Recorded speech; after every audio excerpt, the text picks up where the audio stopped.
Zee 24 तास एक पाऊल पुढे.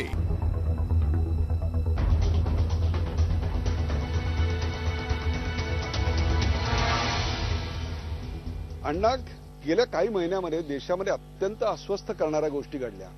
दिल्लीमधला धावत्या बसमधला रेप असेल, शेतकऱ्यांच्या कर्जमाफीचा घोटाळा असेल, महाराष्ट्रातला न भूतो न भविष्यती असा दुष्काळ असेल, सिंचनाचा घोटाळा असेल, हेलिकॉप्टरचा घोटाळा असेल.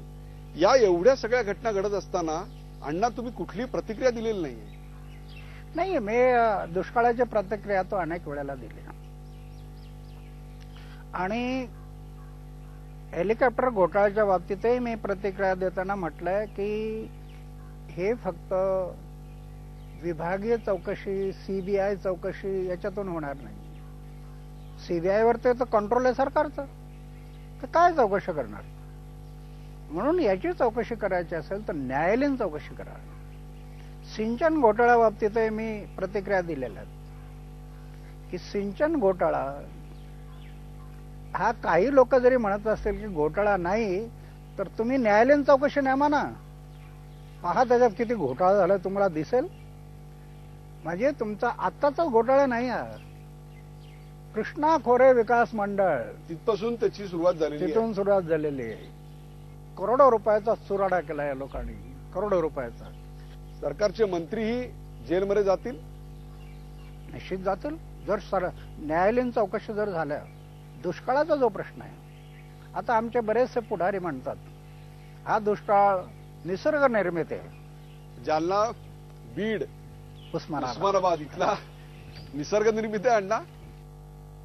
हा निसर्ग निर्मित नाही, हा एक तर मानव निर्मित आहे आणि त्यातले त्यात सरकार निर्मित आहे असं तुमचं ठाम मत आहे? ठाम मत आहे. आपण आता एक भारतीय जनता पक्षाचा मुद्दा घेऊया. भारतीय जनता पक्ष येत्या निवडणुकीत विकास हा एक महत्वाचा मुद्दा म्हणून पुढे आणतंय आणि विकास पुरुष म्हणून एक प्रकारे वेगवेगळे रोल मॉडेल्स त्यांचे पुढे येत आहेत. त्यातलं एक नाव पंतप्रधान पदासाठीचा उमेदवार म्हणून नरेंद्र मोदींचं येत आहे. काय म्हणाल? नाही, नरेंद्र मोदीचं नाव जरी पुढे आलं तर आमच्या समोर एक प्रश्न आहे. उद्या पंतप्रधान झाल्यानंतर भ्रष्टाचार मुक्त भारत निर्माण करू शकतील का नरेंद्र मोदी? तुम्हाला शंका आहे? शंका आहे ती याच्यामुळे आहे, अगर भ्रष्टाचार मुक्त भारत निर्माण करण्याची तुमची इच्छा असते तर गुजरातमध्ये लोक आयुक्त बिल का नाही आणलं? मग सशक्त लोकपाल असं बिल का नाही आणलं गुजरातमध्ये? तर गुजरातला भ्रष्टाचार बराचसा कमी झाला असताना. उद्या जर नरेंद्र मोदी या देशाचे प्रधानमंत्री होणार असतील तर केवळ या मुद्द्यावर आपण त्यांना विरोध करणार? बिलकुल. की तुम्ही जर भ्रष्टाचाराला आळा घालण्याचा काही प्रयत्नच करत नसाल तर पंतप्रधान होऊन काय करणार तुम्ही? गुजरातमध्ये लोकपाल बिल नाही म्हणून भ्रष्टाचार आहे असं आपलं मत आहे? मी गेलो, मला एवढ्या तक्रारी आहेत, माझ्याकडे पुरावे आहेत. खूप लोकांनी तक्रारी. नरेंद्र मोदींच्या कारभाराच्या विरोधात तुमच्याकडे पुरावे आहेत?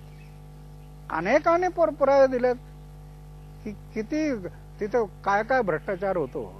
तिथल्या विकासाच्या मुद्द्याबद्दल आपण काय बोलाल? गुजरातमध्ये विकास तर झालेला आहे का तेही दावे फोल आहेत असं आपल्याला म्हणायचंय? विकास, जो विकास झालेला आहे ते तर त्याच्यावर मी मागे बोललो होतो की वरवर विकास जो दिसतो ना, एका बाजूला विकास जरी झाला असला तरी त्याला लागलेलं पॉप्युलेशन तुम्ही जोपर्यंत रोखत नाही तोपर्यंत त्या विकासातला आउटपुट तुम्हाला मिळणार नाही.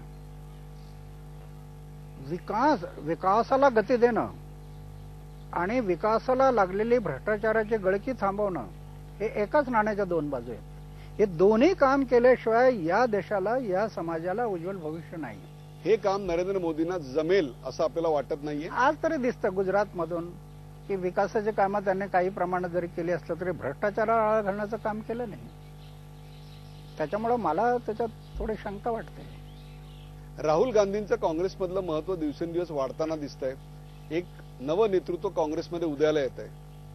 आपली भूमिका काय? की दिवा असतो ना, दिवा ज्यावेळेला तो विझायचा असतो तेव्हा एकदम ज्योत तेज होते आणि नंतर विझतो. तशातलाच भाग या.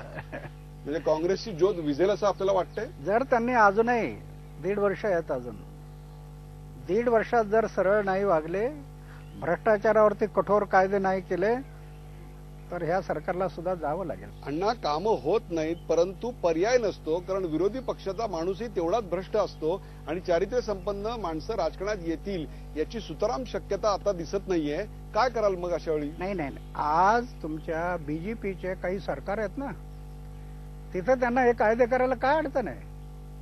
भ्रष्टाचाराला आळा घालणारे सशक्त असा लोकायुक्त बिल जर आणला, पोलीस डिपार्टमेंट सरकारचं कंट्रोल काढा, लोकायुक्ताच्या अंडरमध्ये आणा, क्लास 1, 2, 3, 4 ऑफिसर्स सरकारचं कंट्रोल काढा, लोकपालाच्या अंडरमध्ये आणा.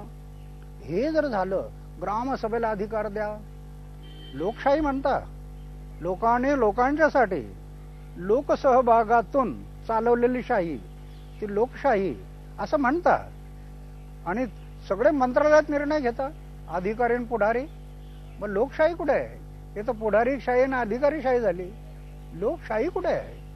लोकशाही त्यावेळेला येईल की सत्तेचं विकेंद्रीकरण करून मतदारांच्या हातात ज्या दिवशी सत्ता येईल, पॉवर येईल, त्यावेळेला खरी लोकशाही येईल. तीच भूमिका तुमची तुमच्या जनतंत्र मोर्चाच्या मुळाशी आहे. बिलकुल तीच भूमिका आहे. अण्णा, या 75च्या वयातही तुम्हाला 75 वर्ष लवकरच पूर्ण होत आहेत. तुमचा हा उत्साह, दुर्दम्य आशावाद आणि त्याहीपेक्षा सुद्धा लोकशाहीवरची तुमची नितांत श्रद्धा ही स्तिमित करणारी आहे. तुमची मतं अनेकांना पटतील न पटतील, पण ती सच्ची आहेत एवढं नक्की.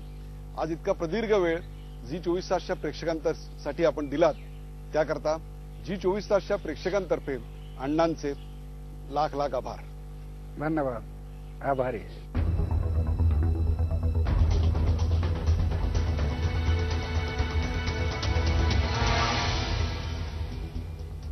झी 24 तास, एक पाऊल पुढे.